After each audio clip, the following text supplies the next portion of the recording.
So hello dear students आज की इस वीडियो में प्रॉब्लम नंबर 8 सॉल्व करेंगे, जो कि 8 का 1 क्या है। किसी समानांतर श्रेणी का 5वां पद 11 है तथा 9वां पद 7 है, तो 16वां पद निकाले। तो क्या क्या डाटा गिवन है। T5 दिया गया हुआ है 11 और T9 दिया गया हुआ है 7 और फाइंड करने के लिए T16 बोल रहा है फाइंड करने के लिए।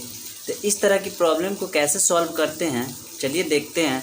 तो सबसे पहले क्या दिया गया हुआ है, T5 11 है, T9 7 है और T16 फाइंड करने के लिए बोल रहा है। तो सबसे पहले आपको ये फार्मूला पता होगा, Tn is equal to a plus n-1 into d, क्योंकि ये बेसिक सा फार्मूला है। तो क्या दिया हुआ है, Tn के जगह जो भी n यहाँ पे रहता है वही n यहाँ भी रहता है। Tn is equal to a plus n-1 into d. तो यहाँ पे क्या T5 के लिए अगर हमको फाइंड करना हो, T5 के लिए तो a प्लस n की जगह 5 रखेंगे, 5 minus 1 into d is equal to कितना दिया गया हुआ है 11। तो इसको पहले सॉल्व कर लेंगे तो क्या आएगा, a plus 4d is equal to 11। Similarly उसी तरह T9 के लिए a प्लस यहाँ पे n की जगह 9 लिख दें, यहाँ पे n की जगह यहाँ जो n रहता है सो लिखाता है, यहाँ पे भी 5 था जो कि यहाँ भी 5 लिखाया। तो यहाँ पे T9, तो T9 minus 1 into d is equal to कितना है 7 दिया गया हुआ है। तो अब इसको भी सॉल्व कर लेंगे, a plus 8d is equal to 7। तो ये इक्वेशन 1 मान लेते हैं, समीकरण 1, और ये समीकरण 2। अब ये दोनों समीकरण को सॉल्व करते हैं तो देखिए समीकरण 1 और समीकरण 2 में यहाँ भी a है, यहाँ भी a है, यहाँ 4d है, यहाँ पे 8d है, यहाँ पे 11 है, यहाँ पे 7 है।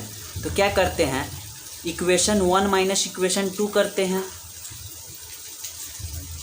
इक्वेशन 1 माइनस का इक्वेशन 2 क्यों कर रहे हैं, क्योंकि a से a कैंसिल हो जाएगा। चलिए हम समीकरण 1 माइनस समीकरण 2, देखिए समीकरण 1 क्या है, a plus 4d is equal to 11।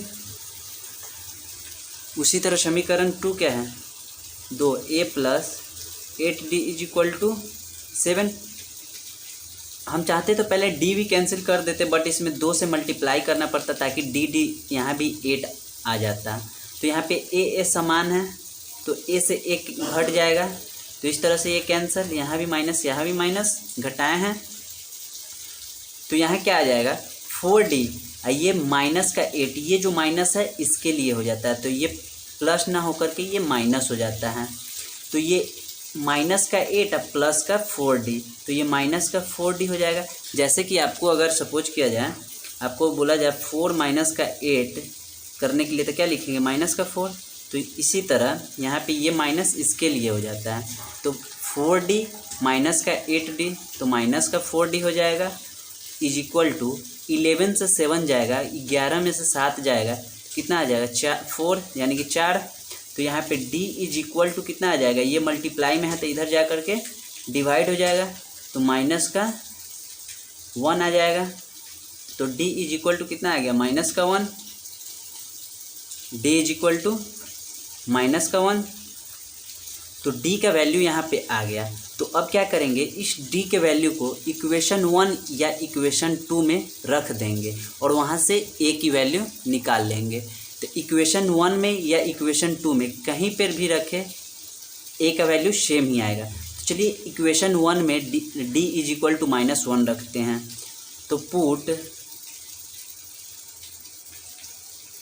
Put यानी कि इक्वेशन 1 समीकरण 1 में d का वैल्यू रखने पे, समीकरण 1 में d इज इक्वल टू -1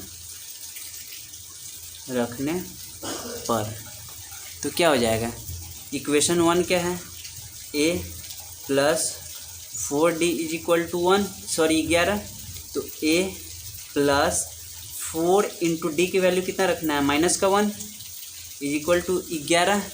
तो इसी तरह a -4 ये हो जाएगा 11, तो a की वैल्यू क्या हो जाएगा 15।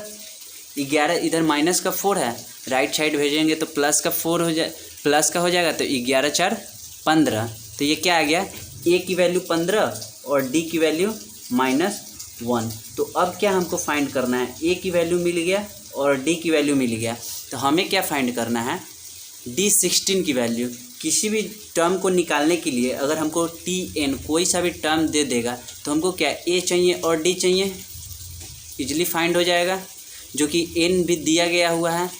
16 का वैल्यू फाइंड करना है, तो चलिए 16 का वैल्यू यहीं पे फाइंड कर लेते हैं। T60 निकालना था, तो T60 is equal to a plus 16 minus का 1 इंटू डी, 16 माइनस का 1 इंटू डी, ठीक। तो 16 ये क्या 60 था, वही 60 16 यहाँ लिख दिए। a की वैल्यू क्या है, अभी अभी a की वैल्यू इस इक्वेशन से दोनों को सॉल्व करने पे 15 आया था और d का वैल्यू -1 आया था। तो a की वैल्यू कितना था 15 प्लस 15, 16 माइनस 1 15 इंटू डी की वैल्यू क्या था -1, तो ये कितना आ जाएगा 15 इंटू -1 यानी कि ये T16 की वैल्यू 0 आ गया। यही आपका आंसर हो गया, जो कि T16 फाइंड करने के लिए बोल रहा था। T16 क्या आ गया 0 आंसर। आई होप इस प्रॉब्लम समझ में आया होगा। एक बार और रिकॉल कर देते हैं। क्या प्रॉब्लम क्या था कि T5 दिया गया हुआ था, यानी कि 5वां पद दिया गया था 11 और 9वां पद 7 दिया गया था, और बोल रहा था T16वां पद फाइंड करने के लिए। जैसे कि सपोज कीजिए इस तरह के कोई टर्म 16 टर्म्स है, 1 2 3 4 5 6 7 8 9 10 11 12 13 14 15 16, इस तरह से कोई AP है। समानांतर श्रेणी क्या होता है, एक सीक्वेंस में होता है। तो जो कि बोल रहा था T5 1 2 3 4 5, जो कि ये टर्म कितना है 11, और T9 कितना है 6 7 8 9, T9 11 है। 5वां पद कितना है 11, 9वां पद कितना है 7 दिया गया था, और बोल रहा था क्या 16वां पद ज्ञात करने के लिए। तो देखिए 1 2 3 4 5, 5वां पद तो 11 है, 6 7 8 9, 9वां पद 7 है, तो 10 11 12 13 14 15 16, 16वां पद क्या था 0 आया था। यही 16वां पद 0 आया था, क्योंकि इसमें डिक्रीजिंग ऑर्डर में जा रहा है, क्योंकि 5वां पद 11 है, 9वां पद 7 है, तो ये क्या घटते हुए क्रम में जा रहा है। यहाँ पे 10 9 8 7 6 5 4 3 2 1 0, तो इससे प्रूफ होता है कि ये हम लोग का प्रॉब्लम सही है। 16वां पद 0 और ये डिक्रीजिंग क्रम में जा रहा है, तो 16वां पद हम लोग का 0 आया। तो आई होप समझ में आया होगा।